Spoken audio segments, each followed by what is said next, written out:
Okay. What's going on, LBHT crew? B, what is going on? A lot of news today. A lot of sad news today. Sad news, yeah.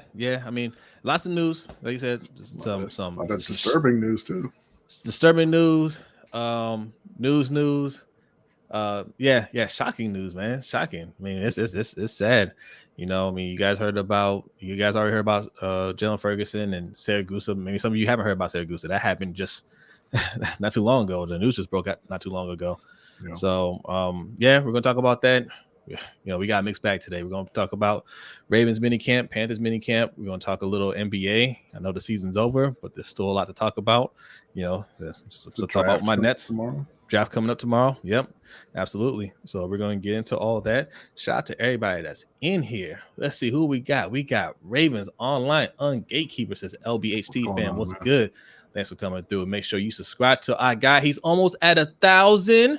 1,000 subscribers. Okay. Yo, help our guy get to 1,000 subscribers, man. The hottest Ravens YouTuber out there right now. Only been doing it like a week. Dope content, man. We got a guy, Raven Ron, in the house. Says, "What up, LBHT? Morning day." Yeah, indeed. Yes, indeed. We got our guy, KTSE Sports Talk with Justin P. Another hot one out there, man.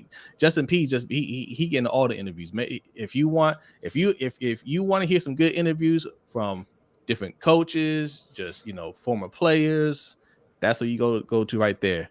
KTSE Sports Talk with Justin P. Make sure you subscribe to him as well. Also, another person you should subscribe to, Couch Rider Raven. What's going on, Couch? What is up with you? Thanks for coming through. Yes, Sea Iron Addict. Appreciate you coming through. Our homegirl Danity says, "Hey y'all, God bless that passed today." Yes, indeed. What's up, Yolanda B? Shout out to Yolanda. How you doing, were Yolanda? You in the spaces earlier? I think I saw Yolanda in the spaces earlier. Okay. Shout out to you, Yolanda. Andre Mears is in the house. What's up, man? Thanks for coming. What's up, Andre? MDT Sports. Yes. And our brother, 1/3 of Ring Kings podcast, Mr. Mikey himself. What's going on, Mike? Yes. And shout out to Kimberly. Says, "Hey, Lunch Break Hot Take. It's been a while." Hey, welcome back, Kimberly. Welcome back. All right. Always get this going. And shout out to Mr. J. Yes. And up, King 95. King, how you doing, man? What's up, man?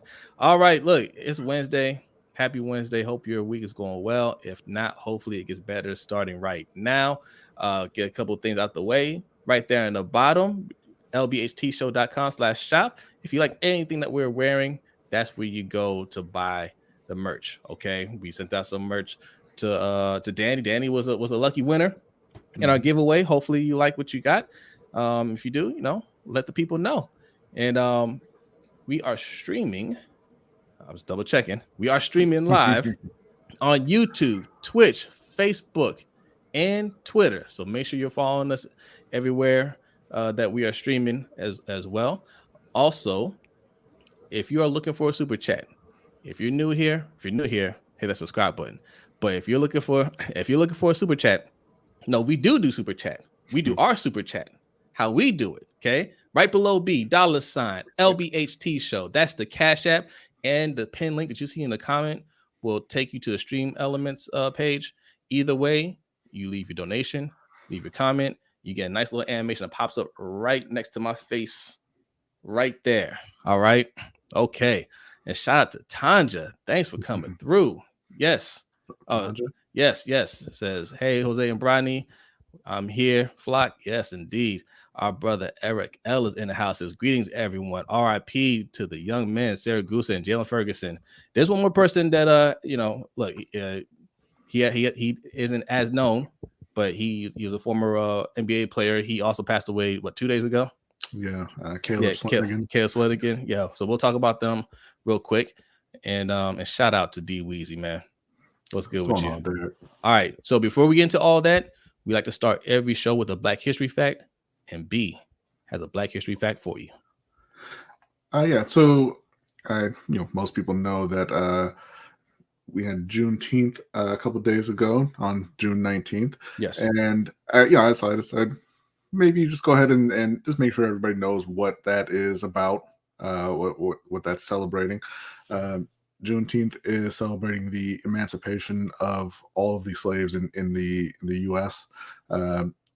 It, the Emancipation Proclamation went into effect at the beginning of 1863, but that is not when all of the slaves were freed. That was in the middle of the Civil War, so everyone in the South was still enslaved.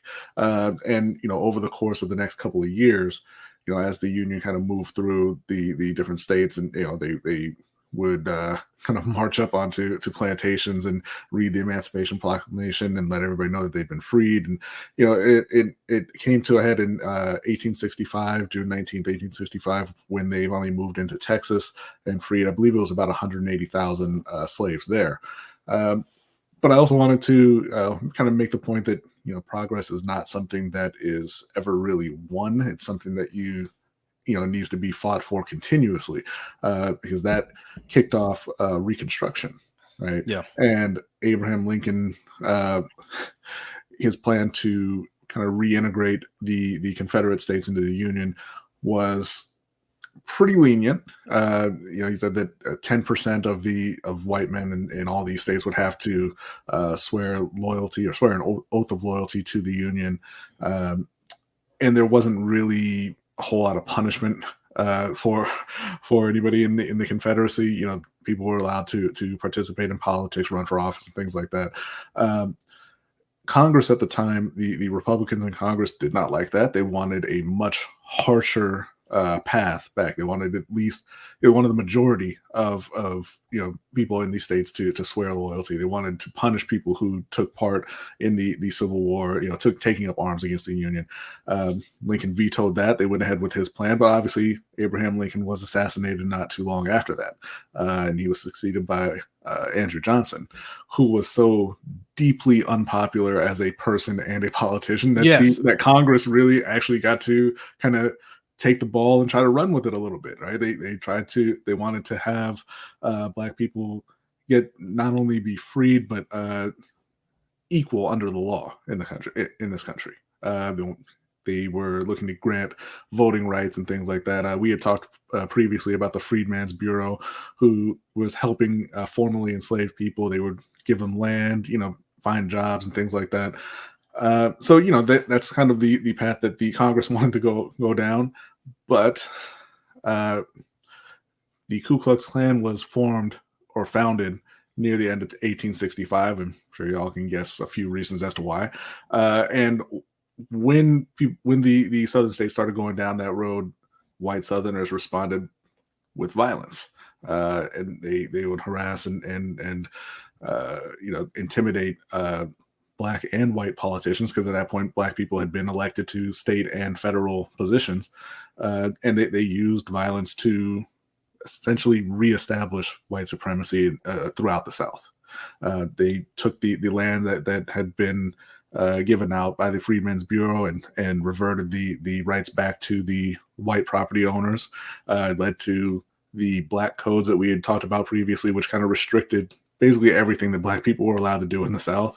And so, it really kind of, even though Black people were free, it kind of, it was one step forward, one or two steps back in the South at that point, because like I said, a lot of people did not like the fact that Black people had been freed and they were trying to gain, civil rights, and responded essentially with terrorism throughout all of the Confederate states. So, it's just something to keep in mind. Like I said, it is a reason to celebrate, obviously, the emancipation of slaves, but just to keep in mind that these kind of battles are ongoing.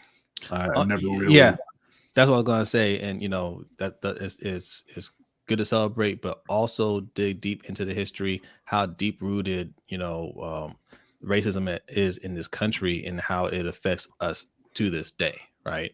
So when you ask certain questions about our neighborhoods and things like that, or, why are we this way? Like, why are we in these situations? If you really want to know, pick up a book, do some research, and you'll find out just how ugly it is. All right. Mm-hmm. Don't just sit there and be like, oh, you just got to do better. we've been trying to do better. You know what I'm saying? Yes. So, and shout out to our guy E. Yes, Ilax Lens. Yes, man. He says, Brian. He said, oh snap, we got commercials now. Yeah. We got ads on our videos now. YouTube says we're official. Okay, we got 1,000 subscribers. You know, a little late, but there's the Black History Fact. Yeah. Shout out to Suge over there on Twitch. What's up, Suge? Thanks for coming through. Yes.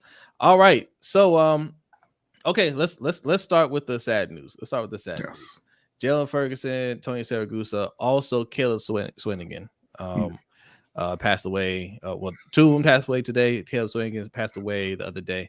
If you don't know who Caleb Swanigan is, he was a first-round pick in the 2017 NBA draft, drafted to the Blazers, right? Trailblazers. I wanted to say Dallas, but it might have been Portland. But he played about 3 years in the NBA. He was a star at Purdue. Yes, and unfortunately passed away. I don't think they've actually put out any kind of cause at this point. They said natural causes. That's what they said. Yeah, which is scary, sad and scary. It is, but he was battling some health issues. He was out the league and fairly quickly, and he ballooned up in weight. And I remember at the time people were making fun of him and posting it, and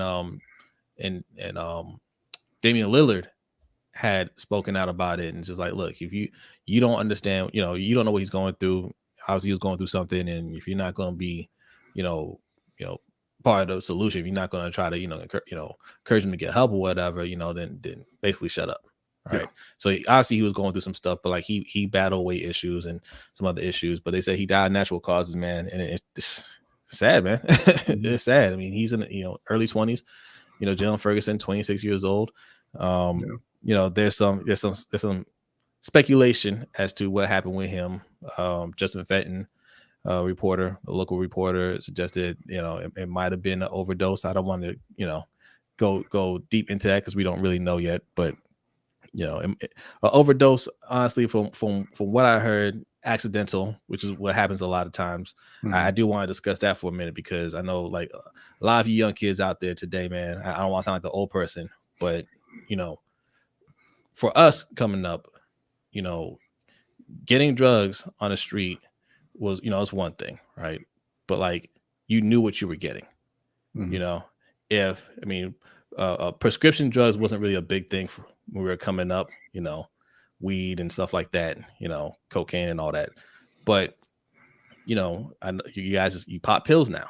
And the dangerous thing about it is you have no idea what you're getting. Right. You have no idea what you're getting. And I'm not going to be one of those people, hey, look, don't do drugs. You shouldn't do drugs. But I'm not going to sit there and be like, oh, don't do that. Be responsible, man. You got to be very, very careful. You got to be very, very careful. Right. You might trust your supplier. You might trust a person that's supplying you. That person doesn't know. Okay. Right. Now we talked about Tyler Skaggs on the show and how he died of an overdose. And I think it's the same thing with Tyler Skaggs, to be honest. I think he just got some bad drugs one day and he OD'd and he died. Right. And you've spoken about it before, how there's got to be some culpability on him because the person that was working for the team that was supplying him the drugs just went to prison for killing him. But really, the culpability is on Tyler Skaggs. They have machines now that can test these drugs, right? Oh, my camera just went off. I'll get that up in a second. But they have these cameras that can test these drugs. You have to you have to if that's what you're going to use, get one of those kits. Right. Yeah, the same thing we talked about with Michael K. Williams, who passed away from an overdose because he got drugs that had fentanyl in it, and he had no idea. Right. But that's why they have those kits for you to be able to, like, if that's the decision that you're going to make, to be able to test the things that you get and make sure you know what you're putting in your body. Yeah, that's what it is. And the best the best thing to do is to not do it at all. I mean, you're in training camp, right? And from all reports, he was in the best shape he's ever been in. Right? Yeah. They said he slimmed down, he toned down, like he looked like he was ready to break out this year. And obviously, I know they've made a lot of jokes. We made a lot of jokes about him, but they obviously liked him, right? Mm-hmm. Like they obviously wanted him on the team. He did some things for the team that they felt was valuable and he's worth keeping around. And this could have been the year. You never know with these young guys, man. You never know. This could have been the year where he breaks out. You know, we always. No, I'm saying like we always you know make fun of Prochet and Duvernay and them, but you never know, right? Like it can happen. Yeah, we're going to talk about the stock up and stock. The Athletic put out some articles with stock up and stock down from the mini camps and OTAs and everything. And Jaylon Ferguson was on there. They said he looked like a completely different player. They said he transformed his body. He was playing much quicker. He was looking great. And, they really did think that this was going to be the year. So, like I said, you never know. Yeah. And Tony Siragusa, the Goose, who was on our first Super Bowl team, right? 55 years old. I wasn't sure what the cause was with him. Right. But all way too young. And look, man, take care of your bodies, man. At the end of the day, take care of your body. It's all these are way too soon, right? Way too soon. Unfortunate. We should not be talking about any of these guys in this way right now. Okay. Andre, rough couple of days. Kimberly says RIP to all of them. Pray for the families. Indeed. Yes. Tanja says RIP to our brothers we lost. Also the corner from Minnesota. Yeah. What was his name? Jeff Gladney, I believe. Jeff Gladney. Also, Marion Barber passed away. He passed away on the show while we're doing our show that 1 week, right? Yeah. Mm-hmm. Praying for the family that gets comfort in hour of need. Yeah, indeed. Shout out to Matt Williams. Says, "What's up, guys? Sad day to lose 2 players in the flock. May they rest in peace." Yep, indeed. Yep. Yeah. Today's stuff ain't the same as the past. Absolutely. A lot of these drugs that you get, you might think you're doing your due diligence. Your supplier might think he's doing their due diligence, and they might be as much as they can reasonably do. But a lot of stuff is laced with fentanyl, man. Mm-hmm. Especially in Baltimore. Baltimore, they're bad with this, so you have to be extra careful.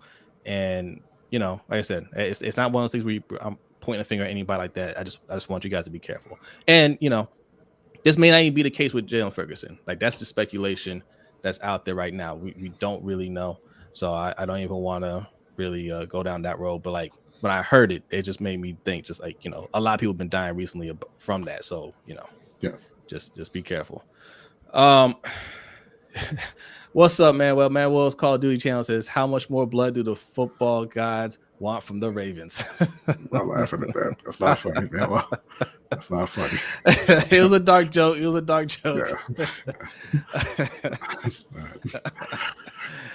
This is more serious than football, man. It is. That's why I want to take the time to talk to you guys about it. But yeah, rest in peace to those guys, man. And like you guys said, I hope their family finds some comfort. Next coming weeks, months. You never really get over stuff like that, but you gotta move on. All right. So, sports headlines. Yeah. Sports headlines. Which headline do we want to start with? We got a couple today. I guess we should probably start with Roger Goodell and Dan Snyder and Congress. Good, because if you're gonna say Kyrie, I was about to go off. There was a congressional hearing today talking about the investigation into the Washington Commanders and the rampant sexual harassment going on in their workplace that Dan Snyder knew about and actually had hired private investigators to conduct what they called a shadow investigation and try to undermine the actual investigation, try to intimidate witnesses and the victims.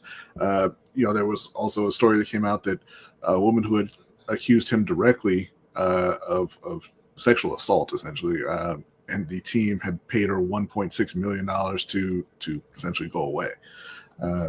It's a terrible, terrible story. I mean, we all know that Dan Snyder is just a awful. He's the worst person. He's the worst person. He's the worst person. But the league has let it infect that franchise. They've done nothing about it. That's why they've been called before Congress to testify. Dan Snyder's being subpoenaed to come before or to give a deposition next week. But again, the league needs to take serious action. And by serious action, I mean they need to get rid of Dan Snyder. You know, we did a show about Deshaun Watson. We're going to talk about him in a minute. I'll give an update. But we did a show about him, and we read some of the comments in the chat. And after, you know, the replay, people left comments. Thank you guys for the comments, by the way.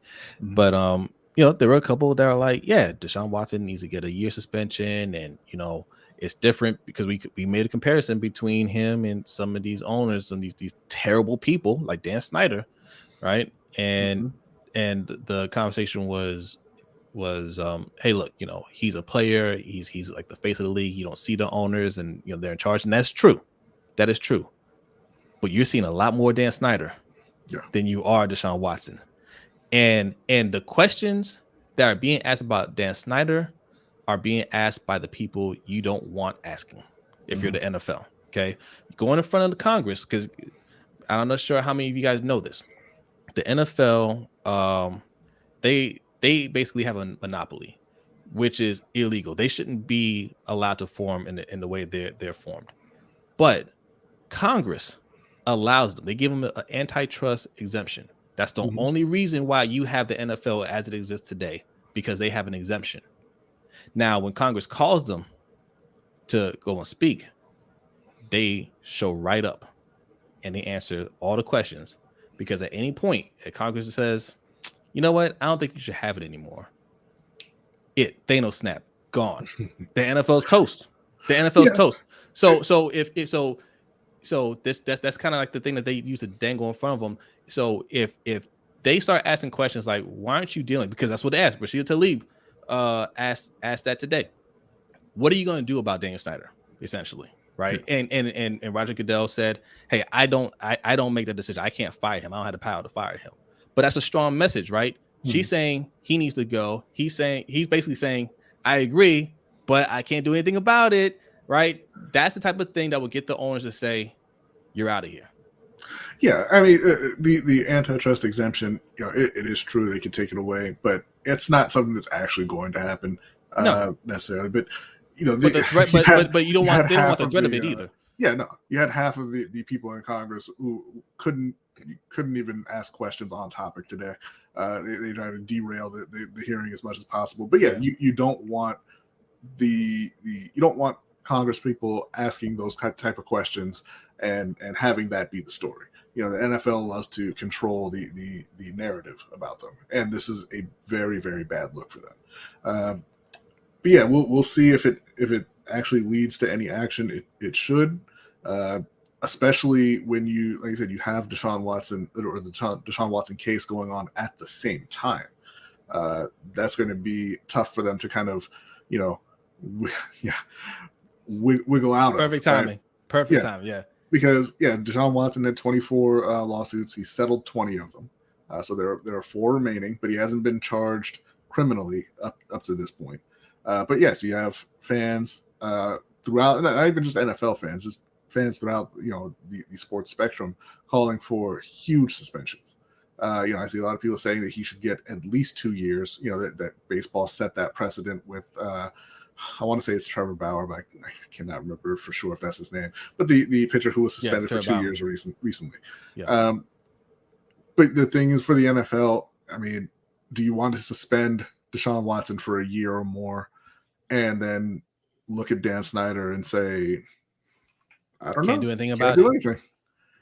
That's going to be a tough situation, and the story's not going away. The difference between what's going on with Daniel Snyder. Yes, typically owners aren't in the spotlight. There's been a lot of owners that have done crazy things. I mean, the Browns owner, it's funny because I didn't even mention that when we were talking about Deshaun Watson. The Browns owner, Haslam, he was indicted on federal charges for his company, Pilot Flying J. A bunch of people in his company went to prison. He had to pay some big fine. Not Jimmy though. Not Jimmy. Jimmy he skated off. Jimmy doing all right. Yeah, he's doing fine. Except for this Deshaun Watson thing. That's right. But a lot of people haven't heard about that. Yeah. But you're hearing about this, and I'm gonna maintain this. Look, you can call it coincidence. I call it perfect planning. Okay, there's a billionaire out there, a gazillionaire, who wants an NFL team. He's made it known that he wants an NFL team. His name is Jeff Bezos. Okay, you know Jeff Bezos from Amazon, but what else does Jeff Bezos own? Jeff Bezos owns the Washington Post, which happens to be the local paper that covers the Washington Commanders. And every time you hear these stories about Daniel Snyder, it comes from the Washington Post. Okay. Yeah, and listen,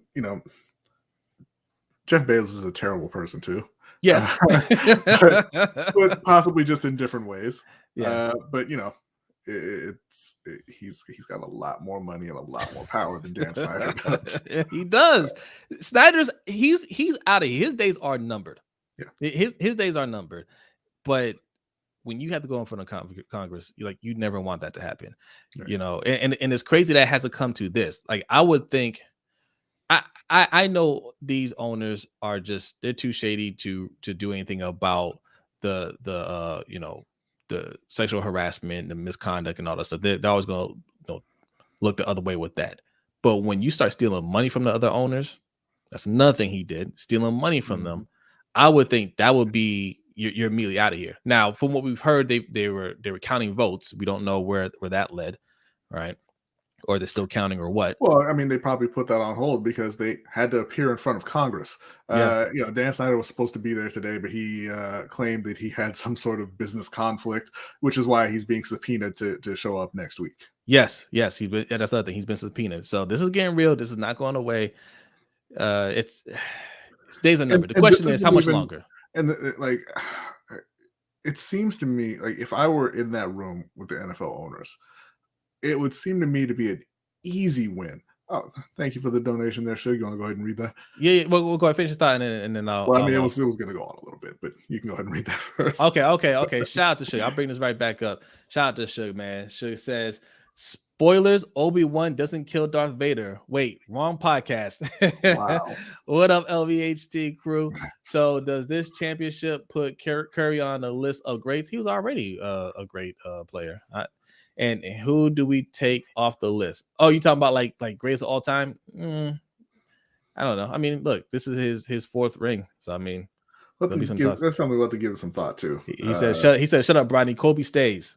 Wow. Hashtag Steelers for life. Kobe wasn't on it, but I would think, for me, if I was in that room, concerning Daniel Snyder, it would seem to be an easy win to kick him out of that club. Because this is not the only thing that you have to deal with, right? You have Daniel Snyder, which again, easy win getting rid of him. Nobody likes him, right? Nobody. But once you get beyond that, like you need those kind of brownie points, because once you get beyond that, you've got the Deshaun Watson issue, you've got the Brian Flores lawsuit that's still pending, that they're trying to force into arbitration, and you've got Stephen Ross, who is allegedly, paying people to tank. Yeah. But you have a lot of house cleaning to do, and this is the easiest task that's on your list. Easy. And why not get rid of him and bring in somebody like Jeff Bezos, who's much more powerful, and that can and has a platform that can end your streaming woes, right? Yes. The NFL can go right onto Amazon. Yep, that's true. Let's see. Mr. J says, surprise, sell the team. I don't think it'll be a surprise. I think it's much expected. Yeah. I'm surprised he hasn't sold the team. I mean, look what the Broncos just sold for, right? Almost $5 billion. I think Washington would get more. They would, but that's all theoretical money to those guys. Like they'll never touch that money. That exists in computers. It's digital. You don't ever see it. They never spend it. So I mean, this is more about pride than anything else. That is true. Same thing with changing the nicknames. Why he said for years he would never do it. It was going to make him money no matter what, because people would buy new merchandise. But he just didn't want to do it because he didn't want to do it because you can't tell him what to do. Yeah, you're right. And Dandy is correct here. 50 in the chat. Don't forget to hit that like button. Yes. And if you are new, hit that subscribe button. We do this every week. Every Wednesday, 7:15 p.m., we do this live show. So if you're enjoying the content, smash that like button. Also hit subscribe. All right. And if you want that nice little animation that come across my screen there, okay, that's how we do our super chats over here. Okay, there are two ways you can do that. Right below B, $ LBHT Show. That's the Cash App. That pinned link that you see in the comment that will take you to our stream elements. Right. Either way, you just make your donation, leave your comment, and then boom, it's right there. All right. Shout out to Attitude Pop. It says, didn't Robert Kraft has? Yep, he has some legal issues that Deshaun does. And he got away with it, and everyone forgot. Nobody said he doesn't need to be an owner anymore, but they want to bring down a black man. I don't think this isn't a race thing. We're not unfairly targeting an innocent man here. I don't think. No. That's not the case. This is more of billionaires versus the other 99%. This is what's going on, right? Look, Deshaun Watson, you're not gonna catch me defending him. Okay, you're not gonna catch me defending him. But you're absolutely right about Bob Kraft. You're absolutely right. He ain't do that to 66 women. But you can't downplay what he did either. People are like, oh well, they made it seem like it was a mutually agreed upon thing. No. Those women that were working in that spa were trafficked. Well, the investigation said that there wasn't any human trafficking going on. But okay. I mean, okay. Sure. Yeah. I mean, if because it wasn't just Robert Kraft, it was a whole lot of very, very wealthy people that were going through that massage parlor in Jupiter, Florida. Okay. Yeah. Sure. Yeah. Sure they were. Right. Yeah, they just hopped on Yelp and oh my God, this is the best one in the country. Apparently. Hey, if that's what we're going off of, hey, there's no criminal charges against Deshaun Watson. Yeah. And like I said, there weren't any against Roethlisberger. There weren't any charges against Manning. There's a whole lot of people that don't get charged. It's weird. Oh, you don't know. RTV doesn't know what Kraft did. See. So Robert Kraft, how many years ago was it? It wasn't that long ago. No, like what, 3 maybe? Yeah, he went got a happy ending at a massage parlor. It was caught on tape. There was tape evidence, right? Because that parlor was being watched. It was under investigation, and he went in there a few times, and got taken care of, and he got arrested for it, and they pressed charges. I think his mugshot's out there too. I think you can find his mugshot if you Google it, and they end up dropping the charges. They destroyed the tape, right? Again. Well, I mean, like, they did that for the Patriots. Oh yes, yeah. They destroyed all the evidence. Yeah, they destroyed the evidence. Because they wanted to keep him looking clean, I guess. But yeah, it's out there. Yeah. All right, we want to talk Kyrie now. Yeah, we do. Kyrie Irving, who apparently is just never ever satisfied with anything in regards to basketball, is now at an impasse in contract talks with the Brooklyn Nets. There's talk that he may want to explore his options, which would be essentially like a sign and trade. Really, I mean, he could hit free agency, but the essentially it would be to get the most money possible, it would be a sign and trade with Brooklyn. And the talk is that the Lakers are the biggest threat to get Kyrie out of Brooklyn. Again, this would have to be a sign and trade. They could trade Russell Westbrook to Brooklyn, or they could get a third team involved because nobody wants Russell Westbrook. It's certainly not Brooklyn. But dump Westbrook somewhere else to a team that needs to unload some bad contracts, because Russell Westbrook is an expiring contract. Charlotte has kind of been floated. They can move on from Gordon Hayward and a couple other players. But the biggest news, because Kyrie is a malcontent. That's not any kind of breaking news. Everybody knows that. But the biggest news is not him being traded possibly. It's Woj has said that if he leaves Brooklyn, then Kevin Durant is going to ask for a trade, because he doesn't want to be there without his little buddy, apparently. Yeah. So here's the thing about Woj. Like, Woj is good when it comes to like breaking news. Like he gets his sources or whatever. I'm not sure if this is a source that he got. I doubt it is. No, that you said it is a source that is heard. But I mean, this isn't like hard news, right? This is right. people's opinion, right? Who are close to the situation. I don't respect his opinion or analysis. I just don't. Right? Nobody talks to Woj. Like none of the players will talk to Woj. Right? Like if we're talking about like a deal getting done or somebody being moved, like he has those connections. He doesn't have any connections to the players. It's speculation. And I don't really believe it, but I'll say this: if it's true, if KD is saying, "Hey, I don't want to play here without Kyrie," then we can go ahead and get rid of you right now, right? Like I don't want you here if that's the mentality that you have. I understand, yes, when you first got to Brooklyn, you wanted to shout out to Sugar. I'm gonna get to that in a second, but when you first got to Brooklyn, it was a package deal. You wanted to play with Kyrie, you wanted to build something in Brooklyn. Neither of you can say that you gave it your all, right? Especially Kyrie. Kyrie just came to Brooklyn and just played around. He barely played, right? He asked for everything. They gave him everything, and he didn't really show up. KD, same thing with you. Like you've been hurt, and that's fine. They worked around your injury. They fired a good coach and brought in your guy, Steve Nash. And what you do this year in the playoffs is embarrass yourself. You get swept, right? And you look like you weren't interested in playing basketball at all.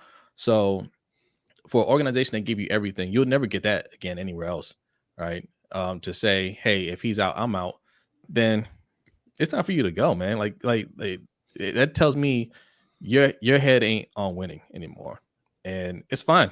We tried it out. I don't regret it. Like you gotta win with stars, and those are 2 stars. But if it's not working out and that's not where your head's at, then this is part ways. And we can get a lot for KD. That's for sure. And let me read this from Suge. Shout out to Suge, man. He says, "How much for Brodny to take the beanie off? Stop being disrespectful to Kobe, Brodny. You know who needs to be charged. Christian Bale for being the bad Batman." That is not true. That is slander. He's the best Batman. Kyrie to the Lakers. Jose is a Lakers fan next year. Kyrie ain't gonna make me a Lakers fan. Okay. Look, I'm a LeBron fan. I root for LeBron. All right. Just like you root for Kobe. Look, Sugar ain't a Lakers fan, by the way, guys. He's a Kobe fan. Yes. Let's read a couple of these. So let's see. Let me scroll up here because somebody had a question. What's up, John Hazeb Ali? Thanks for coming through.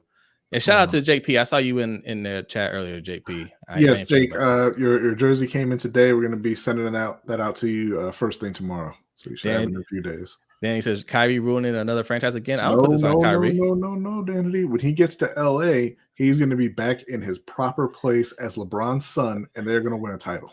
Well, I don't put this on Kyrie. KD's a grown man, right? KD should be the one. Let's be real. I don't care if we're friends or not. If I see my friend is not being serious about this, I'm trying to win a title. Golden State just won, right? And all we hear about, look, here's a comment right here. Andre says it right here. KD should have stayed with the Warriors. That's all you're hearing. That's all you're hearing. Your mentality should be, you know what? Let's reload and come back next year. Kyrie, you either 100% in or you got to move on. We still friends. We can still hang out. We can go club together. But I need guys that are 100% locked in.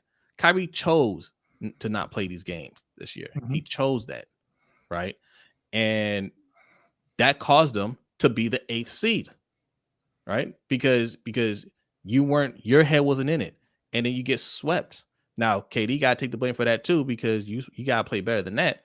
But, I mean... But Kyrie didn't play well either. Kyrie didn't play well either. So he should be thinking, Kyrie, you're in or you're out. No more of this nonsense. We've been dealing with this for the last 3 seasons. No more of it. Are you going to play or not? KD extended. He wants to be here, right? He wants to be here. So until I actually hear it from or hear more news about this, I'm gonna assume KD wants to be here. It doesn't matter what happens with Kyrie. If Kyrie stays, it is what it is. He's an excellent player, but I at this point I don't care, man. I'm not with the games. Davon says at this point Kyrie is definitely the problem. Yeah, you're talented, man, but like all this other stuff we don't need. KD is a big part of the problem too. He's a weirdo just like Kyrie. Yes. Yeah. Like that, it can't. Like, and to be fair, again, we don't know if this is actually true that he would ask for a trade. But if that's true, then like you said, it's time to go. Like they're too old, essentially. Been in the league too long to be pulling stuff like that.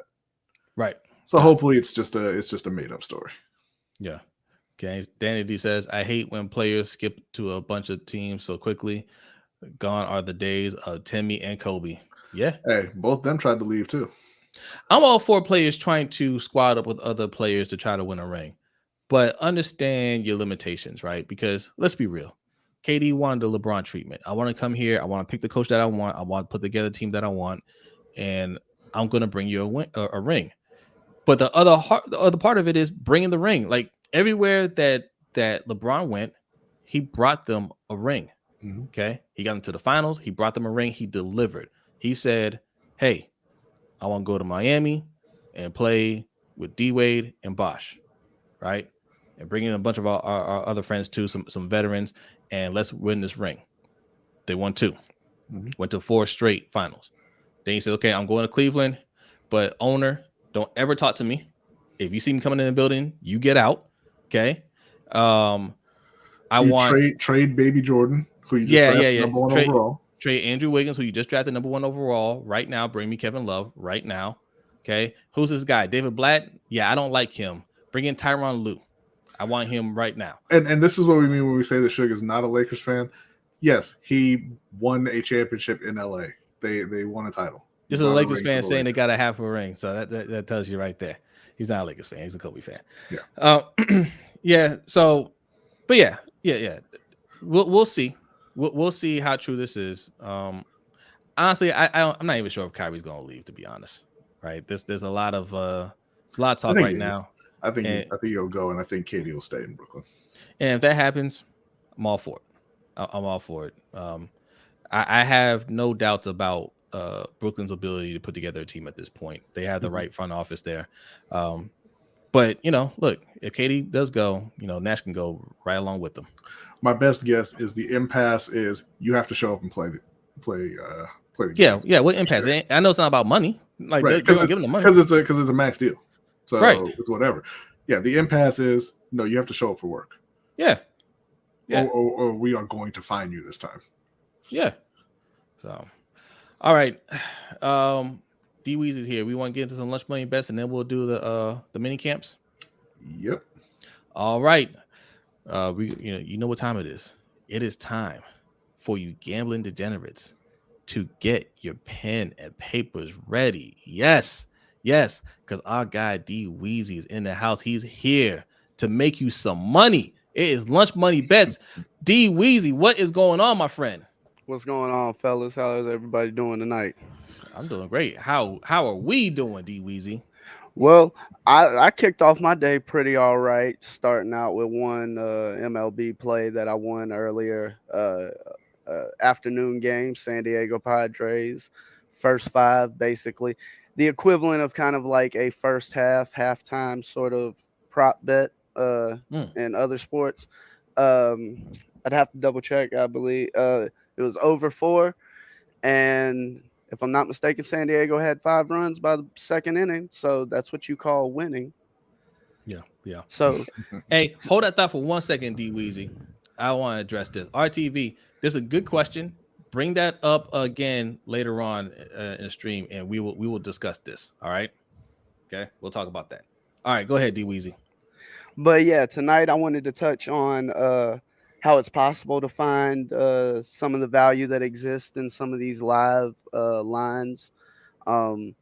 Tonight, for instance, Cubs-Pirates game. Cubs were a little bit of an underdog. The total on the game was 9. Well, we had the Pirates, I believe. One team we had explode. No, excuse me, the Cubs explode for 7 runs real fast, real early. There's a chance you might want to come in on, say, a under, because that total's now inflated somewhere in the range of 14.5, 15.5. Things like that. The Red Sox currently being down against the Detroit Tigers by 2 in their game. Coming into this game, they were the favorite. if you were looking at the run line, -1.5 was plus 150. The Tigers were favored to keep it a close game. But if you go and look now, you'll find on the live line, the Red Sox are actually plus 1.5 on that run line. And I was able to get it at plus money, right? Just under that at -105. So now I have the favorite coming into the game, plus 1.5 runs against a bad team. That's a position I like personally. And also, I was able to jump in with the same instance with the LA Dodgers game. They got behind a couple runs to the Reds early on. It's currently only the bottom of the fourth. They're behind by 2 runs. But again, plus 1.5 runs at plus 105 in that instance. I was able to get the plus money there. Now, what was that? No, I was saying that's a man. I know what you say. It's all about just finding the angles, and you don't have to know the sport, man. But that is way too much attention to baseball for me. I cannot do it. Hey, yeah.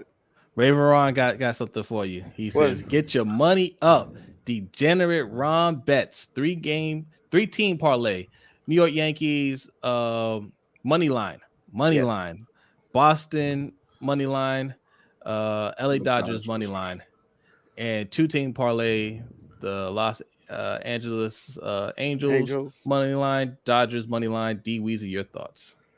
Well, if we were looking at these games individually, Boston, I thought they were a bit too favored coming into this game. Y'all heard me just talking about them. Now there's still value behind them as a live underdog. And coming into this game, they were the better team. I wouldn't be surprised if they ended up winning. You got the New York Yankees, by far the best team in baseball right now.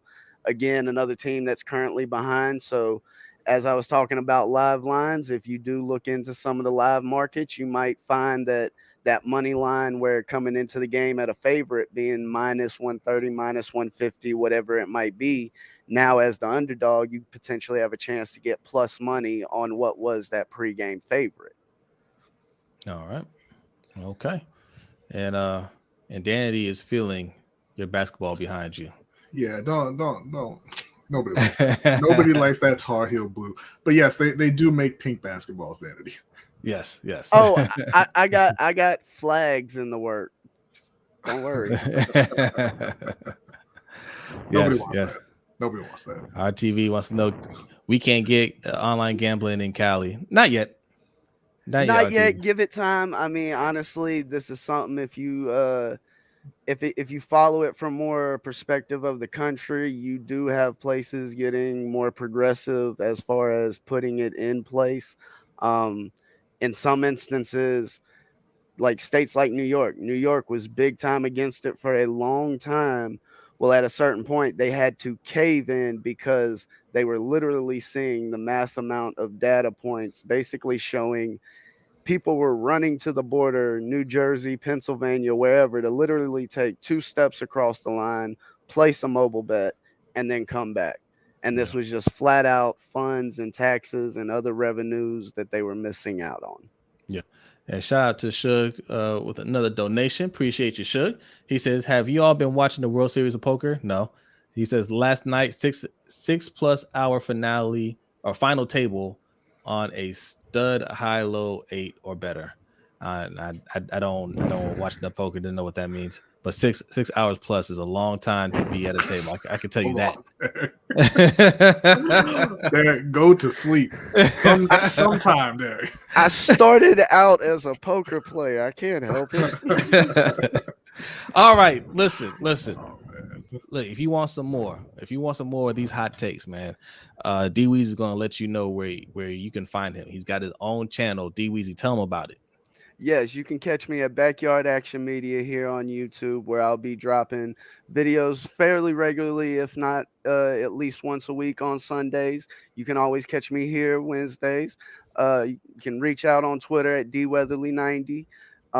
You can also look for a pairing I got coming with a member of LGR as I get back into doing betting the NFL this season with NFL Caleb 22.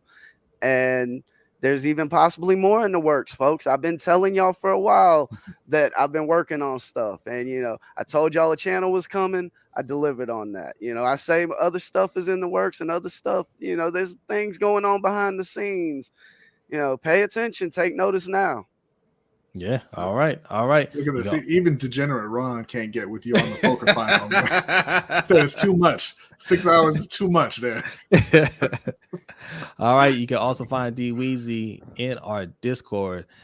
He has his channel, Lunch Money Bets, over there. Also, he hangs out with us on the Overtime Show, which happens right after the show. We'll tell you more about that in a minute. But for now, D Weezy, thank you so much for coming on the show, and we will see you soon, my friend. All right, everybody, take care out there. All right. That is D Weezy. Okay, so I'm trying to kill this bug. I don't want you guys to see me swatting. It's big enough just to annoy me, and it flies by my face like I'm still here. All right, look. Patreon.com/LBHT Show. Okay, that's where you can find D Weezy and you can find the crew. Did you guys see that? I saw it. I saw him. All right, but we have 3 tiers. We have 3 tiers. Walter White vibes right now. We have 3 tiers. Okay, make sure you go and sign up. As little as $3 a month. Do you guys have $3 in your pockets? You got $3 in your pockets? That's all it takes to be a part of the crew. Okay. Now, if you want one of these nice shiny coins, we're gonna tell you about it. But I'm just gonna give you a preview right now. I'm gonna bring it right back on the screen. Oh, look at that! Look at that. Tell them about the tiers and how they can get a shiny coin like that and more. Yeah, so for the $3 tier, you're going to get entrance into our NFL Pick'em League, where we give away a custom LBHT trophy at the end of the season. For the $10 tier, that's going to get you into our fantasy football league that we run every year. We have a dynasty league that we're running right now, where we give away a custom championship belt. This is what this year's belt looks like. Yes. For the LCFL. So that the dynasty league is full right now. If there's enough interest, we'll start up a second one. But we do a regular, like a redraft league closer to the start of the season every year. We'll give away a prize for that as well. For the $10 tier, also you're going to get the ability to request specific content, articles or videos. Our guy Zaul is requesting a state of the Knicks video, which we're going to wait until after the draft to get that going for you. Yeah. In our new 20, or also the coin that Jose just showed you, the LBHT crew coin, comes with the $10 tier. For the new $20 tier, it's a combined tier for this show as well as our boxing podcast that we do with OTR Mike, Ring Kings podcast. So that'll get you the coin and everything else from the LBHT show, as well as our custom poker deck featuring our top 25 fighters of all time. Yes. Also, we mentioned at the beginning of the show, if you like what we're wearing, okay, if you like the merch right here, we got a ton of it. Okay. I'm gonna show you where to go right here. Let me pull this up. Yes, LBHTShow.com/shop. All right, that's where you go to get some merch. Also, we mentioned earlier as well, we have another channel, okay, Ring Kings Podcast. If you are into boxing, go check it out. Ring Kings Podcast. Subscribe. What were you gonna say, B? Oh no, I was laughing at Mr. J talking about the the NFL Pick'em League that OTR Mike won. He says OTR coming in with the trophy emoji in 5, 4, 3, 2, and there he is. That's our guy OTR Mike. Okay, that's our guy OTR Mike. He is the Pick'em champ. He's the reigning champ. Okay. But yeah. Oh yeah. Appreciate it. I'm glad you guys like the cards. You guys, and give us feedback. Yeah. Thank you. Give us feedback. Give us feedback on the merch. Give us feedback on the coins, cards, all that stuff. We want to make sure we're giving you quality stuff, right? Quality content and quality merch and goodies. All right. All right. Stock up, stock down. Ravens and Panthers. Yes. Where you want to go? Where you want to start? Well, I have the Ravens article up right now, so I guess we'll just start there. Okay. I mentioned earlier that Jaylon Ferguson was on the stock up list. I said he had been having a really good offseason. I said he looked like a completely new player and was getting ready to, what they thought was going to be a breakout season. So definitely unfortunate there. the rest of the list, Mark Andrews. Not sure how your stock is going to be up when you're one of the top players in the league, but that's all right. That's okay. You know what? He's having a great offseason. Right? You know what? Look, I mean, for minicamp, it is what it is, but that tells you at least that he looks like he hasn't slowed down at all. Looks like he's going to pick up where he left off. So right, take it. Right. So that's good. They put the athletic training and strength and conditioning staffs on here because they haven't had any injuries. Nobody's been hurt yet, which really shouldn't be something that you recognize. Yeah, I saw a joke the other day. I was watching some stand-up, and they said that they were talking about the New York Post, and they're like, they have different categories of people, and one of them is hero. And a hero is anybody who does their job. So that's what we've got going on here with the athletic training staff. Next up, Tyler Beatty, the running back that they added this year with Dobbins and Gus Edwards out. They said he's taking advantage of the opportunities. He's looking pretty good. Dalen Hayes, who spent all of last year injured. They said he's kind of looking like the player they thought he would be. Good, which would be a big boost for Baltimore. Tony Jefferson, they said he's kind of coming in and like you said with Mark Andrews, kind of keeping it going, looking like it's he looks like a great signing essentially. You know, he looks like he can still play, and it wasn't just like a flash in the pan kind of thing. His career's not over like a lot of people thought a couple of years ago. Yeah. James Prochet is on the list, but it's so funny the way they say it. It's not just the fact that Prochet seems to make a few tough catches in every practice. He did that last year too, and he got sporadic opportunities on Sundays. It's more the toughness, consistency, and work ethic that he brings to the field every day. Good. That he dropped a long pass on day 2. He chastised himself and proceeded to catch pretty much everything thrown in his direction over the final day and a half of practice. He also, I think this is the most important part because all of that's what he did before. Yeah. Is that he also seems to be quickly developing into the leader of the young receiving group. Good. So that's good for him. That is going to be important for him making the roster and carving out a role. That kind of stuff I know the Ravens value. And wouldn't kind of jettison him easily, with that. Isaiah Likely, they said, is having a great offseason, making tough catches, looking very athletic out there. Yes, Stanley Likely. So, there was a lot of talk about them or him playing more of a wide receiver role in Baltimore. So, I mean, we'll see how that works out. They say he's been looking good so far. And Demarion Williams, the corner they draft, or one of the corners that they drafted, that has also been looking pretty good. So that's the stock up list. It's pretty long, which is, now, that's good for Baltimore. Before you get the stock down, I just want to say, man, I'm starting to get excited about Isaiah Likely. Okay. I know it's only minicamp, right? But I was watching Coach Evans' tape. Yes, Coach Evans, Tip to Tally Films. He's got me sold on him a little bit more, and just hearing good things about him so far. Sometimes you just have a feeling, right? Like, and this is how a lot of you guys feel about Prochet. You got a feeling, that's fine. But I'm not going to beat you over the head with Isaiah Likely takes. I just have a feeling that he's somebody that might that might catch on. You know what I'm saying? Like the Ravens don't make all bad picks. Right, that's not what's going on. They don't make all bad picks. Boo, just Aloe. Dude.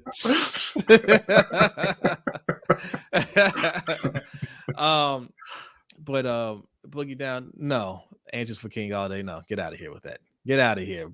Get out of here, Boogie Down. You take that trade? Are you crazy? No. And I like Kenny Galladay, but no. But yeah, Isaiah Likely, man, I think he could work out. And if at wide receiver, that would be huge. That would be huge. I don't know whether it's wide receiver or tight end. I think he's gonna work out. So I feel good about that. Tyler Beatty is another one. Yeah, something to say about Likely that y'all won't like. Oh, here we go. Did it. Look, he could just as easily just not work out. I mean, but like I said, it's just a feeling. But what I was saying, Tyler Beatty is another person that I expect to make the team. All right. For his special teams. I think him and Justice Hill are gonna make the team, right? Because they're good special teamers. Right. I know Justice Hill is gonna make the team as a special teamer. I think Beatty will as well. What are you looking at? He gets Boykin vibes from Likely. Oh, the thing with Boykin is, I think with better coaching, which he's going to get in Pittsburgh, you're going to see a different Boykin. That's just my honest opinion. I think we gave up on Boykin. I won't say too quickly because we didn't have the coaching to really develop a wide receiver like him. I think they can do it in Pittsburgh, but we're going to find out. All right? I don't think he's as bad as y'all make him out to be. In fact, I know he's not as bad. He didn't do that bad when he got in the games. But the one name I didn't hear, who I also feel good about. See, y'all always saying I'm down the team. I'm down the team. Another person I'm starting to feel better about, Devin Duvernay. Yes, Devin Duvernay. Okay, I'm starting to drink. I'm sipping the Kool-Aid a little bit, just a tiny bit. I'm getting the feeling about Devin Duvernay. I didn't hear his name on the list. Is he on the stock down list? He's not on the stock down list. Oh, okay, thank you. But he's not on the stock up list, and I think for good reason. Then he said, "I haven't heard a peep about the other tight end. Is he there?" Well, I mean, yeah, Kohler, right? There. Is that his name? Charlie Kohler. I think that he was an academic All-American, and I'm sure he's learning that playbook. And come season time, he'll be in there making all the knowing all of his assignments. Okay, he's not somebody who's going to wow you in practice, I don't think. Yeah, especially when he's like the fourth tight end on the depth chart. So moving on to the stock down, we've got, somewhat concerning here. I'll start with Ardarius Washington. He's returning from a significant foot injury that ended his rookie season, and essentially that's kind of what it is. They have a stacked secondary, and he's been hurt, so not looking great for him right now. All of the undrafted rookie free agent wide receivers are on the stock down list. None of them have really, they haven't really showed out. Essentially, they haven't made an impression. Really. Now let me ask you this. Let me ask you this, B. Let me ask you this. How good of a leader are you, Prochet, if none of the young guys are looking good? You're not being a leader to Bateman. You're not being a leader to Duvernay. Like, that's kind of the thing that I would that I kind of question when I read that. I'm like, if you're third, fourth on the wide receiver depth chart, are you really the leader of that group? No, but maybe so. He does have the tenure, right? Hold on a second. There's a couple. I got to address a couple things here. Easy E says, "Wow, Jose, they got you. Can't believe it. They ain't get me. They got you. Right? Duvernay ain't doing nothing. I'm not saying. I won't. I'm not going to say. So here's the difference. Here's the difference between me and you Prochet truthers out there. Okay, when I say I feel good about a player, I don't go off the deep end and say he's going to be a star. Yeah. Right? I think Duvernay could be like a. I've said this one time. We got Duvernay. He could be a good gadget guy. He can be a good, number 3 guy. Get you a solid 500 yards or whatever. Like that. That's not star. You guys take Prochet from hey, he can make the team. Hey, he could be a solid contributor. To when he blows up, don't be a fan when he blows up. Don't be a fan when he's a star. He could be a top 10 wide receiver. You say all that stuff, and then when I hold your feet to the fire and say, give me a number. How many yards is he going to get? How many touchdowns? 700 yards, that's not being a star. So don't go over the ledge with a player like that. I feel good about Duvernay. I think he could contribute a lot more. He has contributed a lot more in the special teams. He's going to get more opportunity on the field. And you could tell he wants to make plays with the ball in his hands. I think he does. He'll make a couple plays this year. I will say this though, the argument for James Prochet from all of the James Prochet truthers has always been he needs more opportunity. Yeah. Well, Duvernay got more opportunity and he didn't do anything with it. Yes, Tracy, I'm giving him a chance. Because Duvernay went from playing about a third of the snaps on offense, where he had just over 200 yards, to playing over 50% of the snaps on offense, and he had 276 yards. Yeah. So I'm not saying that he can't come out and improve on that, but I'm just not, that's not something that I'm really looking for at this point. I don't think that that's his role. I think they got to get creative in giving the ball to him, and he's going to make his biggest impact on special teams. Here we go, Andre. Cap, Jose. Nobody's saying Pro's a top 10. No, that's Cap. There he is. The man needs opportunity. No. That's Cap. Yeah. I've been in those spaces. A lot of people say, "Oh, give him a chance. He could be just as good." We've had people on our show tell us that they think he can be as good as Jamar Chase. People have said that to us. Yep. And people have said he's the next Antonio Brown. And you know exactly who I'm talking about, Andre Mears. Okay. He just needs an opportunity. What does that mean? He's got an opportunity. Yeah. Like, he needs an opportunity to do what? What's he need an opportunity to do? What, 500 yards, 400 yards? Like, he's getting that opportunity. He's had that opportunity, right? But is that good enough? No, it ain't good enough. All the wide receivers need opportunity. The wide receivers need to be more of a focal point this year. Well, I've got a bad spoiler for you, my friend.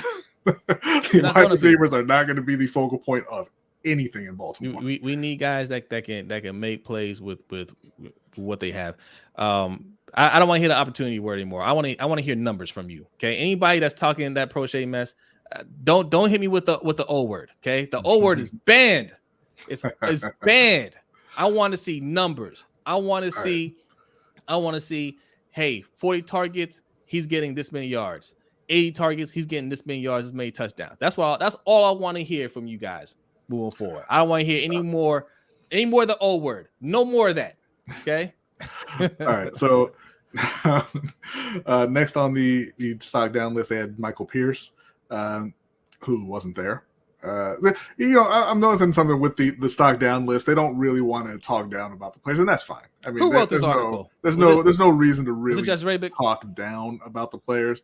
But yeah, it was. I don't know why you would just assume that. But no, Michael Pierce wasn't there. He had some personal issues that he was dealing with that the team was aware of. So hopefully everything's all right with him and he'll come back. Justice Hill is on the list. Now, he says here that he's not playing poorly. It's just that Tyler Beatty is playing well and making an impression, and so it's going to be difficult for Justice to make the team.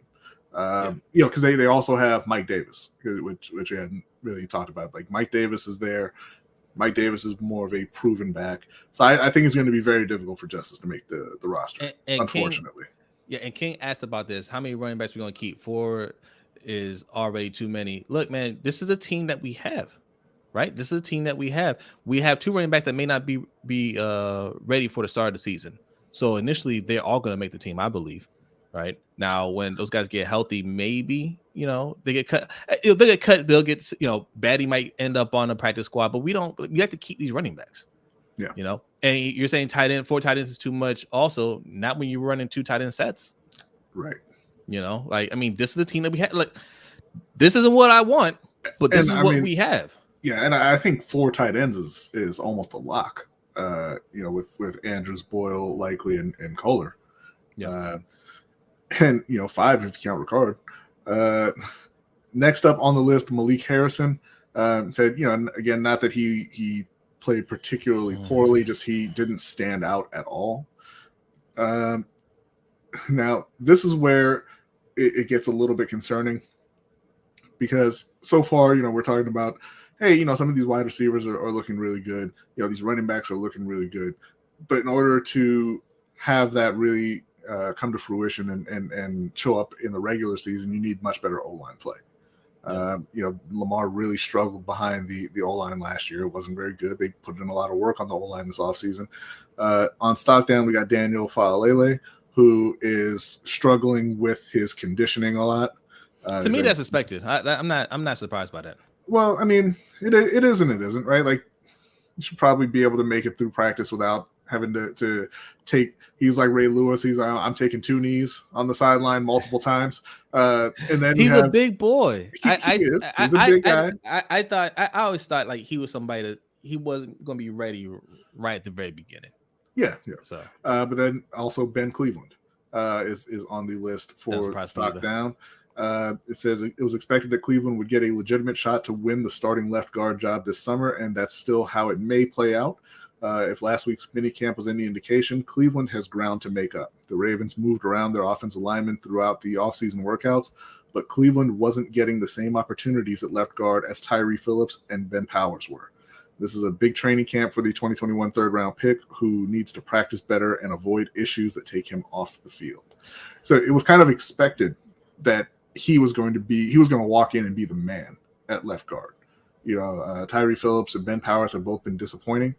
Ben Cleveland, you know, at this point, I'm going to say he was a looks the part all-star, right? What did Mark Slayer call it? Popcorn muscles. Popcorn muscles, yes. Popcorn muscles. But yeah, so essentially they're saying that right now, it sounds like he's not really in the mix at left guard to start, which would be, I mean, that would be a terrible outcome for that third round pick. Yeah, because out of the guys he's competing with, he's the highest pick player, right? They put a higher premium on him because they expected him to come in and, like you said, and really take that job. They wanted him to take that job, and man, I don't know. It's early. It's just minicamp. We gotta see how it plays out. I personally think Tyree Phillips is gonna lock down that starting position. And I would be concerned about that. I think he'll be fine at left guard, to be honest. I mean, I think part of Tyree Phillips, a big part of his struggles is they just move him around too much, right? Right tackle. I think he played a little bit left tackle, left guard. Just have him play guard, and I think he'll be fine. All right. Oh, and shout out to Anonymous. Appreciate it. He says, marvelous job, LBHT crew. Thank you so much. Appreciate that. Thank you. We do have a couple other donations here. Hang on just a second. Okay. All right. I'll keep talking. Listen. I saw you, Andre Mears. You put that old word in the chat again. You put it in the chat again. I'm going to sick Nightbot on you. Okay. All right. You don't want that. Nobody wants that. Okay. He's gonna round all of you up if that happens. And shout out to D Weezy. He says, D Weezy tried to tell y'all Boston up, Dodgers up, worth $3. Yeah. Yes. Thank you, Derek. Thank you, Derek. Appreciate that. Let's see. Andre says, I'm starting to get the feeling Phillips will be the starter. Yeah. At guard, Phillips is a solid guard, but sucks at tackle. Yeah, I agree. I agree, Andre. I think Phillips is a left guard. I don't think he's a tackle though. Shout out to Tracy H for a donation. It says, yeah, for Duvernay. Yeah. Thank you, Tracy. Like I said, it's just a feeling, right? When you see him play, the issues I had with him in the beginning was that he just could not locate the ball whatsoever, right? And, his route running is obviously in question. But when he got the ball in his hands, man, he make it happen, right? Mm-hmm. So now the question is, can he take that next step, right? Did he refine his skills to be a more polished route runner, right? Can he locate the ball, things like that? He had that nice touchdown grab last year in the back of the end zone, right? So he could be a playmaker. I think he is a playmaker. How big of a playmaker can he be? We'll find out. He's definitely gonna get his chances for sure. They like him. I think they like him a lot. Yeah, he has to get chances. He's the default number 2 wide receiver right now. Yeah. So it is what it is. So moving on to Carolina real quick for stock up and down. Yes. This from Joe Person, who's a longtime beat reporter for the Carolina Panthers. Stock rising, Terrace Marshall. I said he's looked a lot more comfortable this year. There you go, Mr. J. Yeah. And has looked much better. I'm pretty skeptical that translates, but hopefully it does. The wide receiver competition in general, they said, has been pretty good. I think they're pretty locked in on their top 3. You got DJ Moore, obviously, and then Robbie Anderson, and now Terrace Marshall seems to have locked down that third spot. They are looking at Andre Roberts, who has been a long time returner, a return specialist. So he's probably going to make the team just in that role. Brandon Zylstra, also a special teamer, and then fan favorite, Brandon Z. Everybody loves Brandon Z. So I think he's probably going to make the team. And the last spot is going to come down to Rashard Higgins, Shai Smith, and CJ Saunders, and any of the other guys in camp, Keith Kirkwood, the undrafted guys and so forth. I know Shi Smith was a popular guy in camp last year. Yeah, and then he got arrested, so I think that's probably not working in his favor. Oh yeah, he got arrested this not too long ago for drugs and a gun. So we'll see how that works out for him. Also, another familiar name for the flock and stock up, Chris Westry. I don't know what Baltimore was really thinking moving on from him. I mean, he's a very young guy, but I thought he showed some ability, he showed some flashes. I thought they would keep him and kind of develop that, but that's why Baltimore doesn't develop people. So he's in Carolina now. So he's been looking pretty good in the camp. Brady Christensen, the left tackle out of BYU, who I'll admit I was wrong on him. They said he's gone from a guy who they thought could be maybe a pretty good lineman to one of the best players on the team. He's not going to be the left tackle most likely. Even though it looks like he could play that. I didn't think he would be able to play left tackle in the NFL, but they said he's looked pretty decent there. But he's probably going to be slotted right into that left guard spot, so Iquanu can take over the left tackle. And the O-line in Carolina is looking way up. Yes. Way up. So that's great to hear. Tommy Tremble and Steven Sullivan. This is another one. I'm just going to wait to I'm going to wait till the season to see if I actually Tommy Tremble. Tommy Tremble. Is Tommy Tremble your guys' version of James Prochet?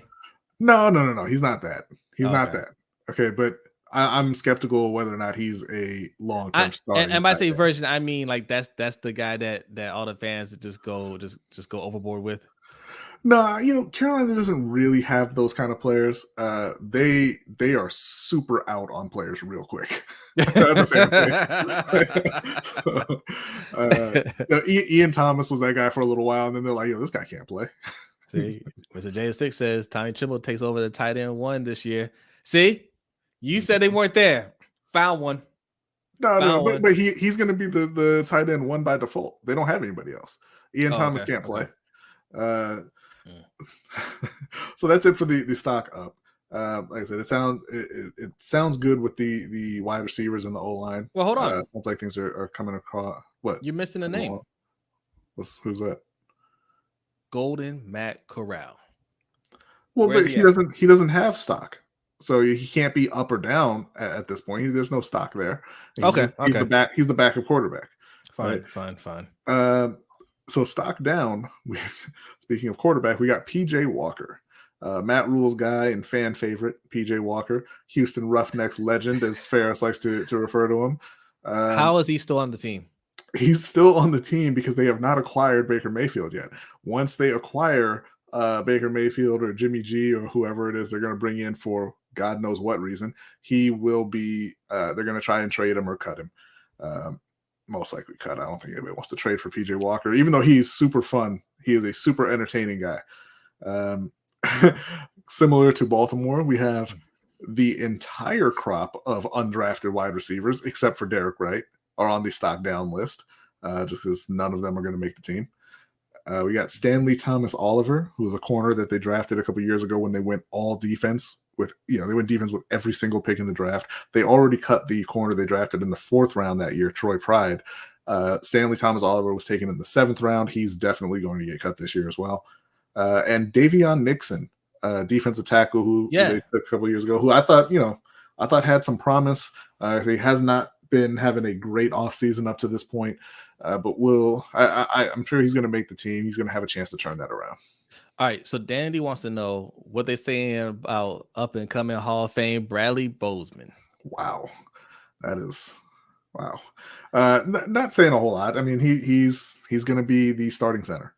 And, I know that's not a super strong point for him, but it's better than what Carolina has had, and they have improved the line around that position as well. So Bozeman, he's going to be putting his best foot forward all year long, trying to get that contract that he thought he was going to get this offseason, but he had signed essentially a 1-year prove-it deal. So we'll see. We should see the absolute best of Bradley Bozeman this season. And also, I'm going to address this. Andre Mir says Panthers better fix the O-line and get Baker. They'll be a playoff team. I'm not even joking. Well, I'll say this. Their O-line currently right now is better than the Ravens. Yeah, and Baker had an O-line last year. He didn't take that team. Facts. You know, Facts. Baker is not a guy that you want to look at to take you anywhere. So have you accepted the fact that you guys are getting Baker Mayfield? No. Why would I accept that? I'm not saying you're okay with it. I mean, I gotta go John Q on you. I reject that out of hand. Okay? No, until I see him actually wearing a Panthers uniform. No, I accept nothing. All right. Okay. All right. He accepts nothing. Okay. All right. Why would you not just wait for Jimmy Garoppolo to get cut and go sign him if you feel like you have to sign another quarterback? Okay. Look. Let's fire up bonus time because we're already Baker Mayfield. I'm sorry, but I mean, y'all remember when he was up there talking about, I woke up feeling dangerous. He looked like a hobo. He had the big old trench coat now. Like he looks like a cartoon hobo. Why would I want that? He said, I feel dangerous. I thought I'm gonna get one of my wide receivers hurt today. All right. Terrible.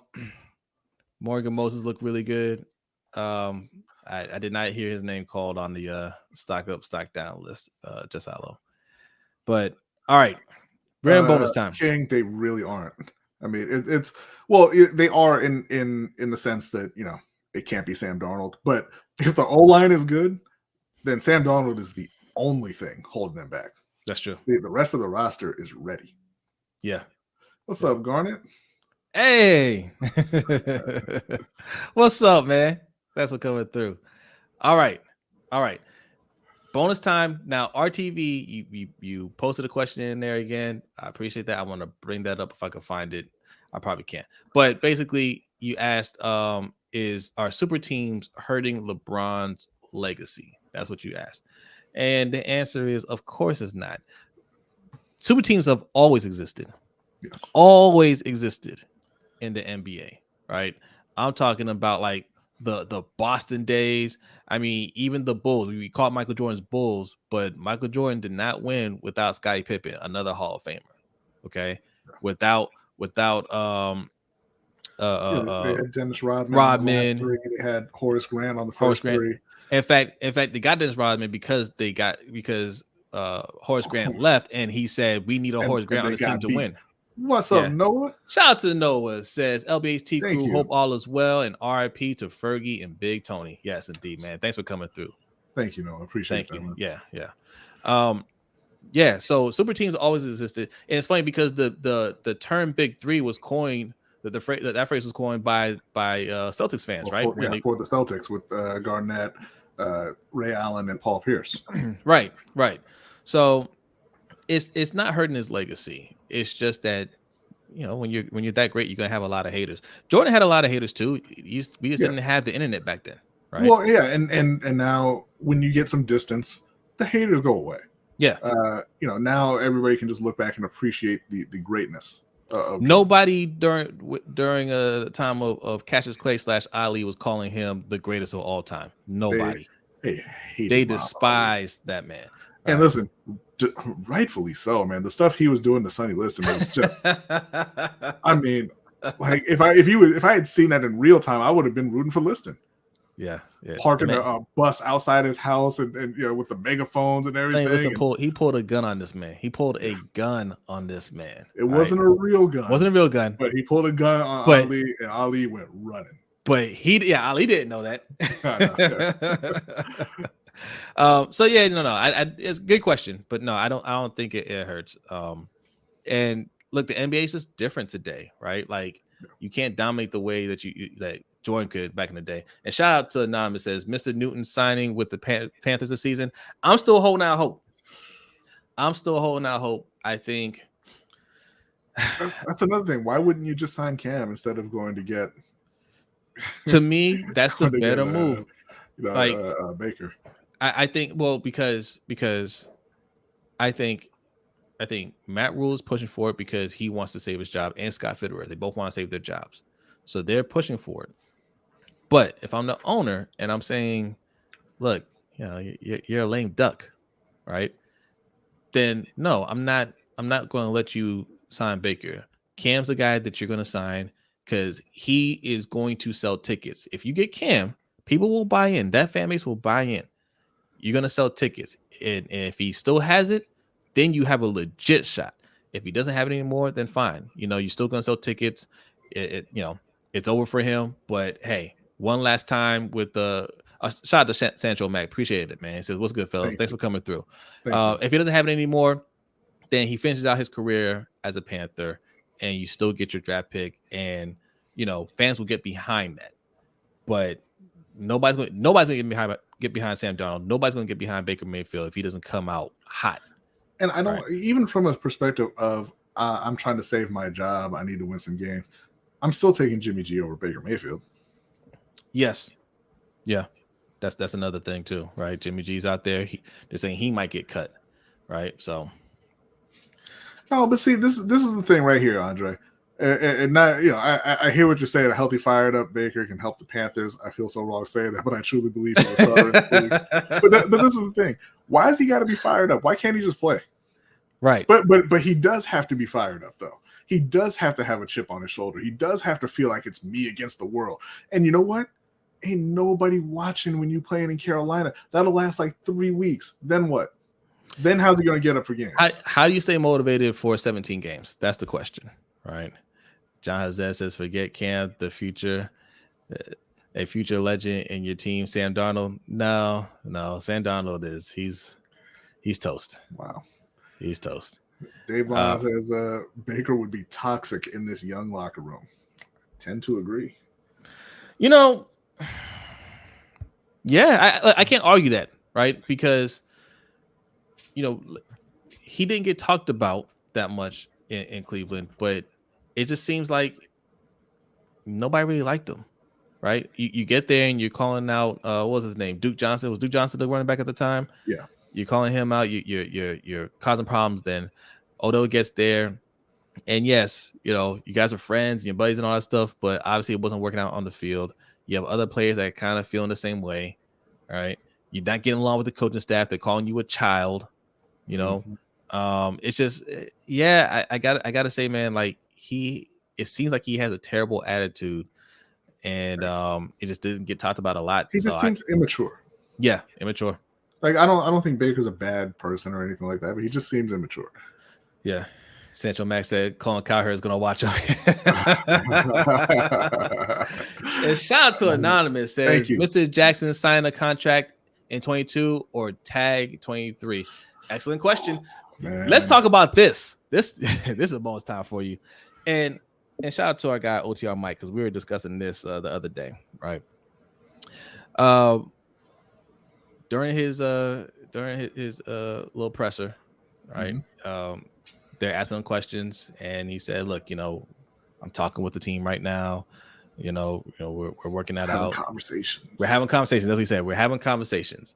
Most of his answers were, "We're having conversations." But the things that he didn't answer. Do you see yourself being a Raven for a long time? He said, "Yes, absolutely. I believe that." Like LeBron, not LeBron, Lamar, but also yes, LeBron. Yeah. Lamar is an honest. He's an honest dude. Like he's a straightforward dude. Like if he doesn't mean it, he ain't gonna re-say it. Right? He may not answer it, but he ain't gonna say it. I do think he sees himself being here. I think this is just about getting the most money he possibly can. Right? So that's one thing. And I know a lot of people heard that and said, "See, he plans on being here. This is that cool." Now, somebody asked them, "Hey, if a deal isn't done by training camp, are you going to show up to training camp, or would you hold out start of the season?" He said, "Hey, look, we're having conversations. I don't know." Right? Mm-hmm. Now, people didn't like that part, and they're like, "Oh, that doesn't mean anything." No, it means something. It means something. This is negotiations, right? You're negotiating, and obviously, he has all the leverage right now.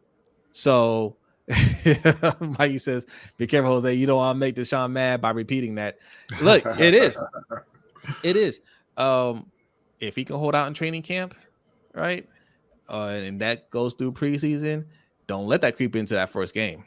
Don't let because now we're talking about jobs on the line, right? You can't lose that first game to the Jets, right?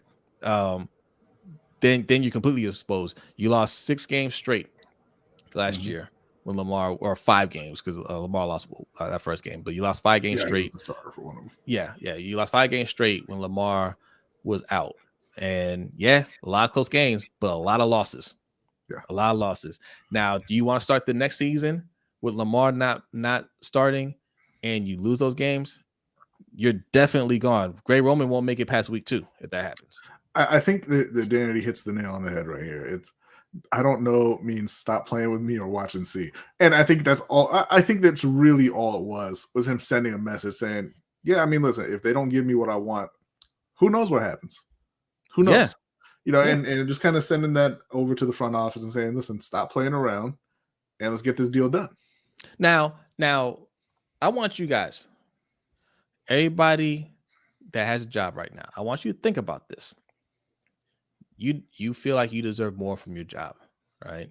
The little raises that they're giving you, or maybe they're not giving you a raise at all, and it's like it's time for more money. You might like your job. I like the job. I like my boss. I like the people I work with. I like it here. It's a good working environment, and I like getting up and going into work. I just need more money, right? And they say, hey, oh well, you know, this is all we can really give you. It's not a whole lot, but you know, that's all we can give you. You say, okay, cool. But you know, there are other jobs that you can interview for, and they can offer you more money, right? You're not going to listen to other offers, right? What they can offer you a lot more money, right? What are you going to do? You're going to say, oh, well, I like it here.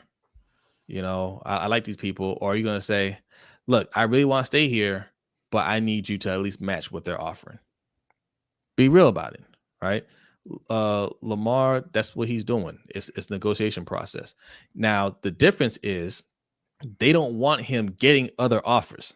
Right. That's the difference. That's the whole point of this going back and forth right now. And they're really pressing him to get signed right now, because the minute he hits the open market, 50 million turns to 60 million per year really quick. And they don't want that to happen. So my thing is this. My takeaway is this. Since he's been back in the building, they've been talking to him, right? We know they've been talking. You don't talk without discussing numbers. So I know Lamar has given them a number. I feel very comfortable saying yes. I will push back on that a little bit, because I talked to Mike a lot about trades, and Mike just refuses to say what he wants. We've had several conversations where the conversation goes, hey, what do you want? I don't know. Best trade possible. Maybe Lamar's doing them like that.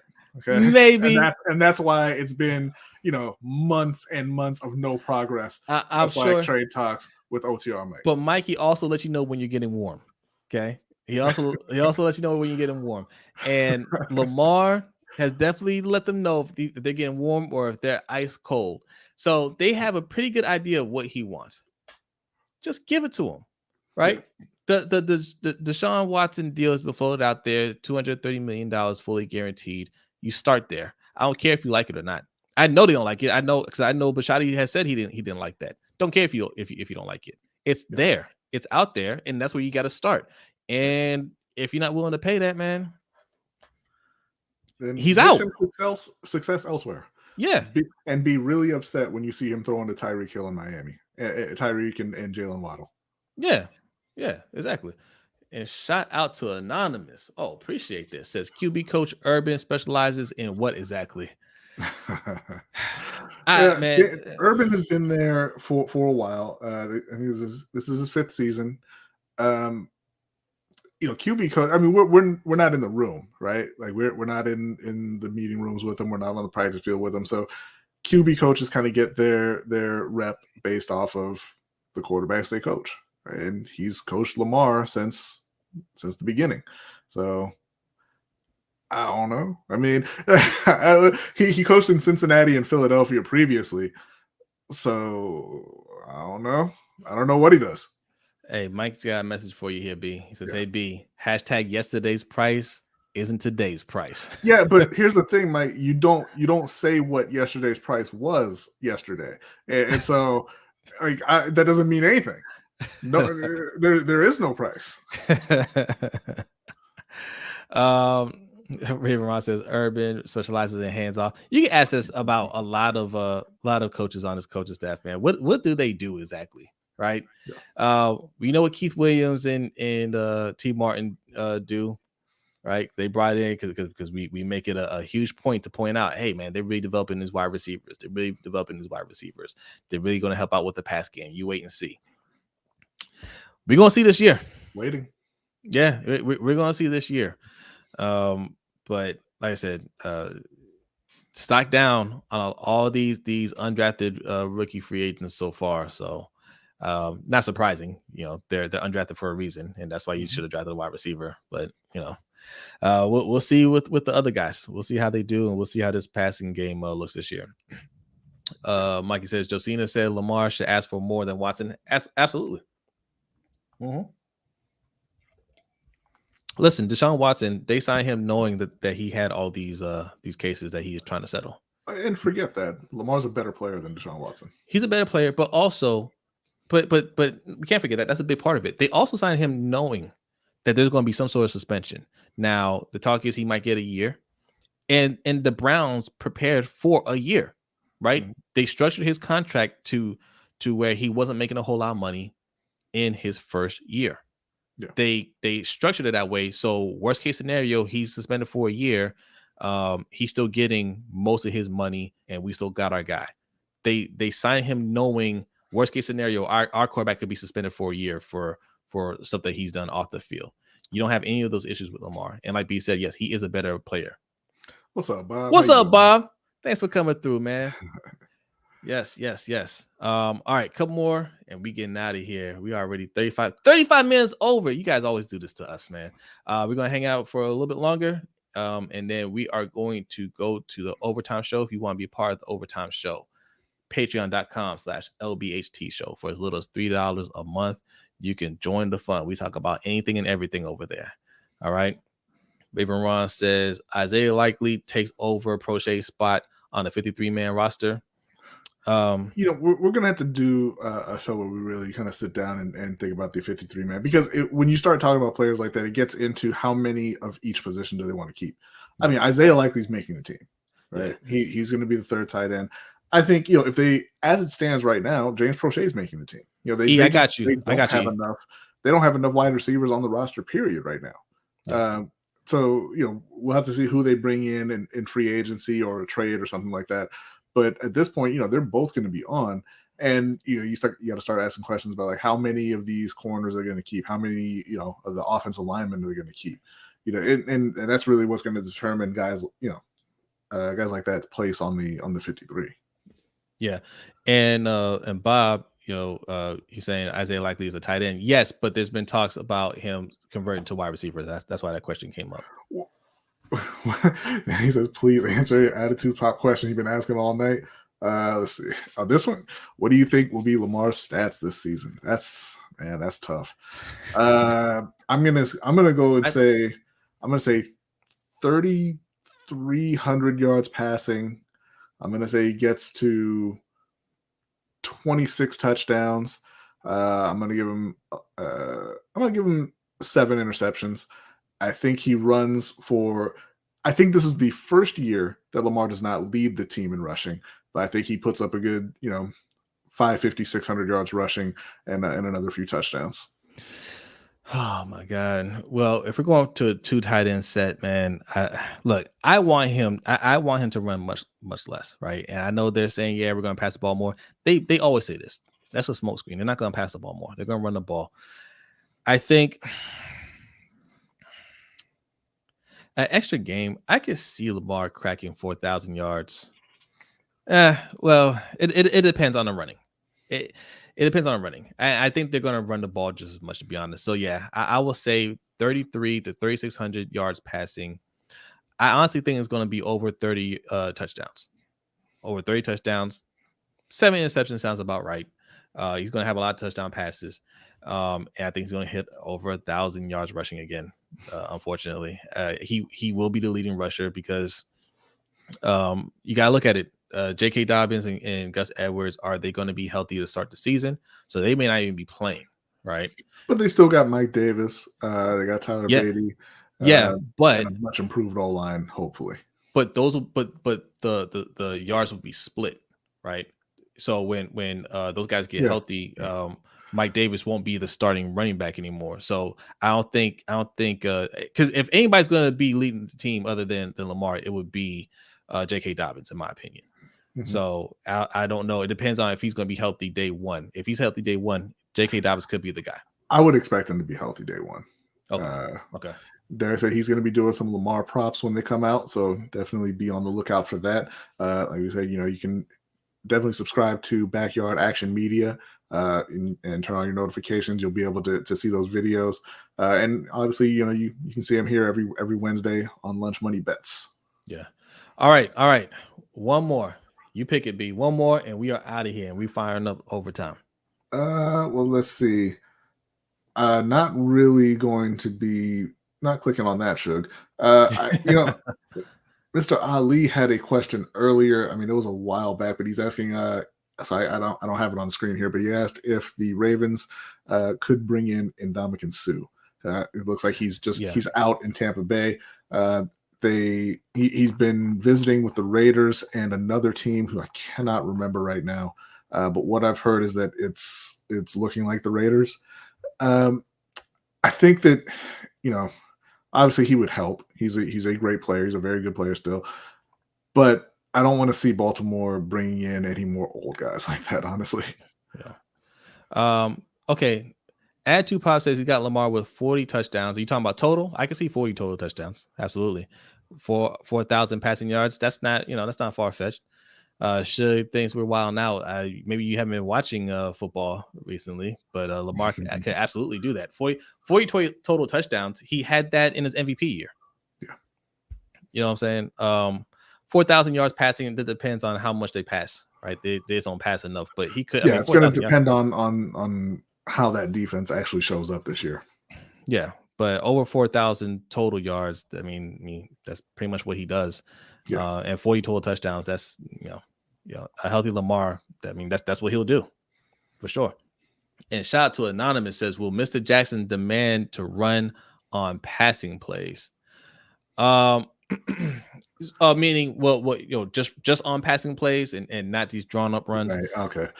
I think that's the message that he's been sending. I think he's been sending that publicly. I'm pretty sure he sent it privately as well. And hopefully, and listen, he did that last year, right? He ran less. He wants to stay in the pocket and just throw the ball. It's on Greg Roman a bit or a lot on Greg Roman to not call designed runs for him. But, I think Lamar, he's in his 5th year with this offense. If he really wants to, he can audible out of that stuff or just not keep it. I think that you're going to see him. I mean, I'm saying that he's not going to lead the team in rushing. I think he's going to have his lowest rushing total of his career. So I'm going to say, yeah, he's going to curb the attempts. Okay. All right. We'll leave it there. All right, man. Still 44 people in here at the end, man. Really appreciate you guys coming through. Hit that like button before you head out. Also, if you're new, hit that subscribe button. And look, man, there's a lot to talk about this week. I don't know if we're covering the draft tomorrow. I don't know. If we do, that would be a pop-up show. Okay. But check out the draft. Check out the NBA draft tomorrow. And we'll discuss it. I'll give you because I don't watch college basketball. So I don't know a lot of these prospects, but I'll give you my one take. Do not draft Chet Holmgren. Yes. DJ Chet Holmgren. He looks like a DJ. He don't look like a basketball player. All right, y'all.